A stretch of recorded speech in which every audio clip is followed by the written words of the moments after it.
जैसा कि आपको पता है कि राजा विक्रम बेताल नाम के पिशाच को पकड़कर एक योगी के पास ले जा रहे होते हैं और सफर के दौरान बेताल राजा विक्रम को एक कहानी सुनाता है। आज की कहानी का शीर्षक है दीवान की मौत। बहुत पुरानी बात है। यशकेतु नाम के राजा पुण्यपुर नामक राज में राज करते थे। उनका सत्यमणि नाम का एक दीवान था। सत्यमणि बड़ा ही समझदार और चतुर मंत्री था। वो राजा का सारा राजपाट संभालता था और विलासी राजा मंत्री पर सारा भार डालकर भोग में पड़ा रहता।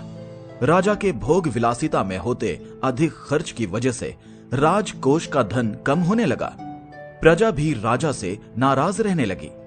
जब मंत्री को इस बारे में पता चला कि सब राजा की निंदा कर रहे हैं तो उसे बहुत दुख हुआ।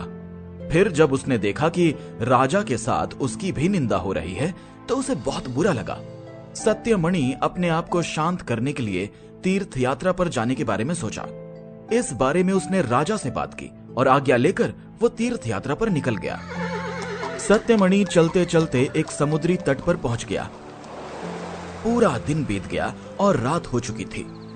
उसने सोचा कि आज रात यहीं रुककर आराम कर लेता हूं। ये सोचकर वो एक पेड़ के नीचे सो गया। आधी रात को जब उसकी आंख खुली तो उसने देखा कि समुद्र से एक जगमगाता वृक्ष निकल रहा है। उस पर तरह तरह के हीरे जवारात लगे हुए थे। उस वृक्ष पर वीणा बजाते एक सुंदर सी कन्या बैठी थी। इस नजारे को देख सत्यमणि को अपनी आंखों पर विश्वास नहीं हो रहा था। देखते ही देखते अचानक वो पेड़ और उस पर बैठी कन्या गायब हो गई। इस सब के बाद वो हक्का बक्का रह गया और उल्टे पैर अपने नगर की ओर दौड़ पड़ा। जब वो राज्य पहुंचा तो उसने देखा कि उसकी अनुपस्थिति की वजह से राजा के सारे लोभ छूट गए हैं। उसने राजा को पूरा किस्सा सुनाया। दीवान की ये बात सुनकर राजा के मन में उस कन्या को पाने की लालसा पैदा हो गई। उसने सारा राज्य दीवान के भरोसे छोड़ दिया और खुद साधु का भेष बनाकर समुद्री तट पर जा पहुंचा।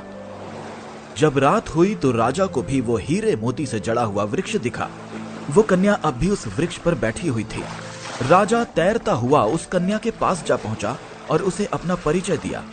फिर उसने कन्या से उसके बारे में पूछा। कन्या ने कहा, मेरा नाम मृगांकवती है और मैं राजा गंधर्व विद्याधर की पुत्री हूँ।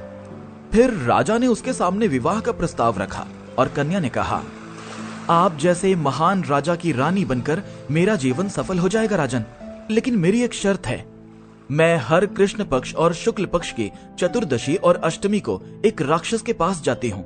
जो मुझे निगल लेता है आपको उस राक्षस को खत्म करना होगा। राजा यशकेतु ने तुरंत ये शर्त मान ली। इसके बाद शुक्ल पक्ष की चतुर्दशी आई तो मृगांकवती रात को बाहर निकली।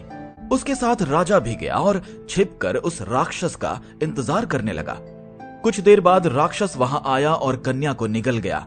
ये देखकर राजा ने राक्षस पर हमला किया और अपनी तलवार से उसका पेट चीरकर मृगांकवती को जीवित बाहर निकाल लिया। इसके बाद राजा ने उससे पूछा कि ये सब क्या है। इस पर मृगांकवती ने उत्तर दिया कि मैं हर अष्टमी और चतुर्दशी के दिन यहाँ शिव पूजा करने आती हूँ और जब तक मैं घर नहीं लौटती मेरे पिता मेरे बिना भोजन नहीं करते।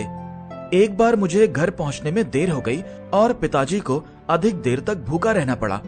जब मैं घर लौटी तो वो बहुत गुस्सा थे और उन्होंने मुझे श्राप दे दिया कि जब भी मैं चतुर्दशी के दिन पूजा करने जाऊंगी तो एक राक्षस मुझे निगल लेगा, फिर मैं उसका पेट चीरकर बाहर निकल आया करूंगी।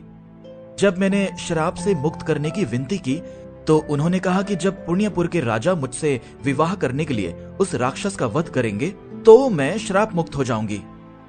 कन्या के श्राप मुक्त होने के बाद राजा उसे अपने साथ अपने राज्य ले आए और धूमधाम से उसके साथ शादी की। इसके बाद राजा ने दीवान को सारी कहानी सुनाई और ये सब सुनकर दीवान की मृत्यु हो गई। इतना कहकर बेताल ने राजा विक्रम से पूछा, हे राजन, अब तुम ये बताओ कि ये सब सुनकर दीवान की मृत्यु क्यों हुई थी। विक्रम ने कहा, दीवान की मृत्यु इसलिए हुई क्योंकि उसने सोचा कि राजा फिर स्त्री के लोभ में पड़ गया और उसके भोग विलास के कारण राज्य की दशा फिर से खराब हो जाएगी। उस कन्या के बारे में राजा को ना बताना ही बेहतर था। राजा का जवाब सुनकर बेताल बहुत खुश हुआ और बोला, राजन, तूने मुंह खोल दिया, अब मैं चला। इस कहानी से यही सीख मिलती है कि किसी भी इंसान को भोग विलास में इतना नहीं डूबना चाहिए कि उसका सब कुछ खत्म हो जाए।